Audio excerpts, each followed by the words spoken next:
Rain tires hurt drivers and hurt feelings, and Owen. Tyler Reddick gets win number 3. Let's talk about it. Coming up next.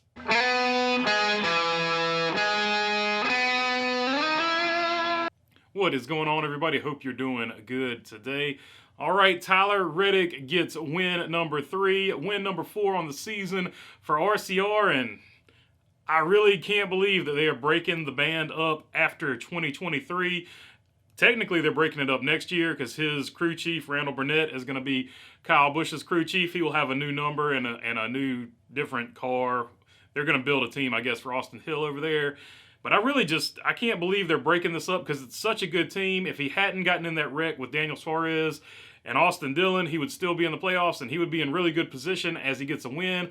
But he was knocked out of the playoffs, so this makes it 4 straight weekends a non-playoff driver wins. So I wanted to give RCR and Tyler Reddick the proper respect they deserve, but we have to get to the rest of the race as well. Tires. Tires were once again an issue. They have been an issue off and on all season, but they were a huge issue this race, and they were a huge issue last race. But this time, there was sort of a bigger emphasis on it because Chase Elliott leading the race, blows a tire.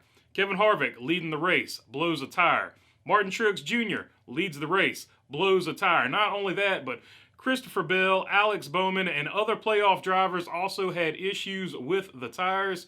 So at the end of the day, this was another deal. Now, a lot of people are going to defend Goodyear and say, hey, it's what the teams are doing to the tires. It's not a Goodyear issue. Well, Goodyear's head of whatever came out and made statements.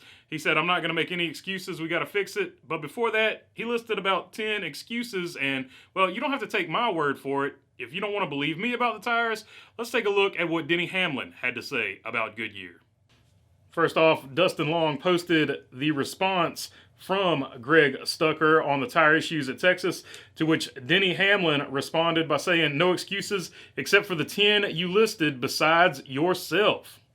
He then went on to go and make his own tweet where he said, if you're thinking that maybe NASCAR will look into something else for tires, keep dreaming. Goodyear pays them a fat check, so they're allowed to gouge teams each week. So there you go, strong comments from Denny Hamlin. He is not happy about the tires. Not only is he a driver, he is a team owner. So he knows what the teams are doing to the tires. So you have to imagine that he feels that teams are in the right here. The teams are doing the right things with the tires. And he thinks it is 100% a Goodyear issue. And he thinks since Goodyear has no competition, they have no desire to make the tire any better because they know that they can charge whatever they want to charge the teams for tires every weekend. And he thinks that the product they're getting is subpar. And so far this season, at least in a handful of races, if not half the races we've seen so far, tires have been a significant issue. Now, the first half of the season, you could possibly say it's what the teams are doing, but now that we're in the playoffs, teams are not going to give up their playoff chance messing with the tires to get an advantage. I don't care what anybody says. You're not going to take yourself out of the playoffs being way too aggressive with tire pressures, and I think that's where Denny Hamlin's at, and I have to agree with Denny Hamlin here that it's a Goodyear issue, and Goodyear or NASCAR needs to fix it. Speaking of Denny Hamlin, well, he had drama on and off the track. Denny Hamlin squeezed William Byron. William Byron got into the wall. I don't know if it's sort of end of the season. I don't know if the Joey Logano thing is still in William Byron's mind. But apparently, Willie B had had enough, and Willie B wrecks Denny Hamlin under caution. It was a very obvious wreck, and Scott Miller's response to it was, the officials didn't see it. Now, I don't want to sit here and tell you what somebody was thinking, but that is a flat-out lie. There is no possible way in this era of instant replay. They had several laps under caution where NASCAR officials could have reviewed it. That, my friends, is a flat-out lie. NASCAR knows William Byron wrecked Denny Hamlin under caution. They know he did it on purpose, and they chose not to penalize him. So you have a driver doing something under caution that is basically against the rules, and there was no penalty for it, and it got the attention of not only Denny Hamlin, who said when he gets to him, if he gets to him, he's going to pay him back, add him to the list of drivers, but it also got the attention of one Kyle Busch. Let's take a look what he had to say about it on Twitter. No penalty for this. Depends on who you are, I see. Hands up emoji. So there you have it. Now, I don't blame William Byron for being upset about being squeezed into the wall and retaliating. I don't mind him retaliating under caution. the big problem here is NASCAR didn't penalize William Byron by sending him to the end of the line. Okay, if they had sent him to the end of the line, everything I think would have been okay because Denny Hamlin and him both would have had essentially the same penalty, and I think it would have been okay. But because NASCAR didn't penalize him, now Denny Hamlin feels like he has to go out and retaliate, and I think that could be a dangerous situation because that brings me to my next point. We had a wreck with Cody Ware. Once again, a driver gets out of the car shaken up, and they really didn't even address it in the moment on the TV screen when he was getting out of the car and he collapsed. They said Cody Ware is out of the car, and then they didn't even mention him collapsing when we've got eyes and we could all see it on TV. They mentioned nothing about that, and it was just a really bad moment. NBC does a great job, don't get me wrong, but that was a bad moment there because they refused to acknowledge it. And because they refused to acknowledge it in that moment, they acknowledged it a little bit later, but because they refused to acknowledge it in that moment, it lends fuel to the fire that NASCAR has basically got these guys under their thumb and they can only say certain things about the new car because every time you saw the new car, they were trying to put a positive spin on it. All these tires were blowing out, but every time they hit the wall, they tried to put a positive spin on, oh, look at that car rebounded back in the day. That car never would have got back on the track. They kept trying to spin it positive. So you feel like NASCAR's got their thumb on them saying you have to only say positive things about the new car. And we as fans are kind of getting sick of it. Speaking of things, once again, that we saw on TV that they didn't talk about, there was Ty Dillon and Ty Gibbs on pit road. He's shown a lot of maturity since the incident with Sam Mayer at Martinsville, but this right here was really bad because he almost took out 2 officials. You see here, they make contact on pit road. It doesn't seem to be anything mega intentional. I mean, stuff like this happens.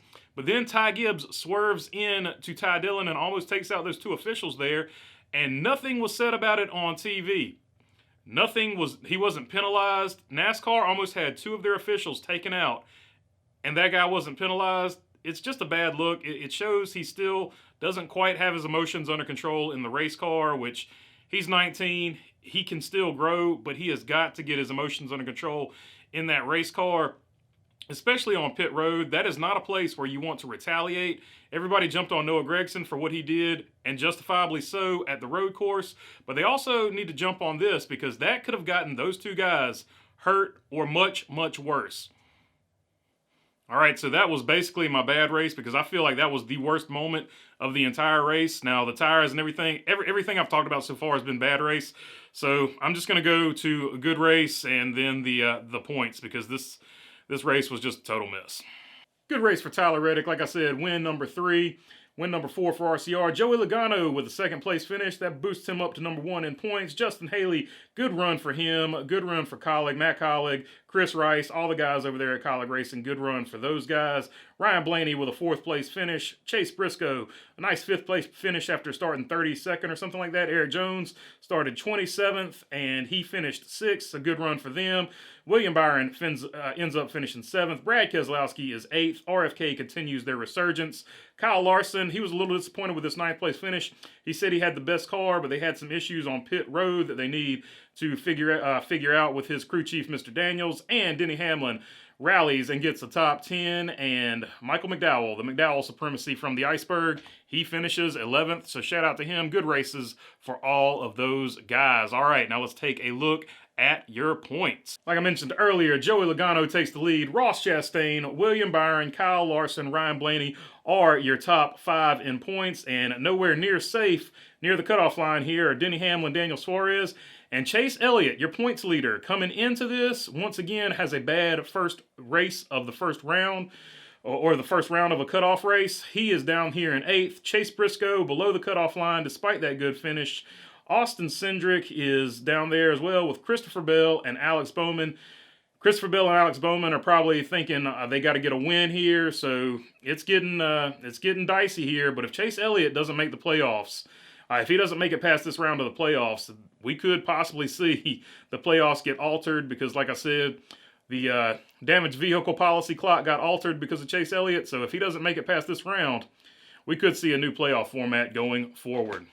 All right, very disappointing race. I try not to be negative. I try to put as much positivity into this as I can, but this just was not a good race. Pretty much everything that went wrong could go wrong. So I hate to be like that, but it is what it is. They can't all be good. So if you made it this far, feel free to subscribe down below. I really appreciate all the subscriptions, and hopefully I've earned your subscription today.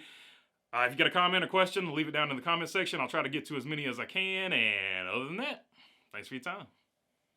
Peace.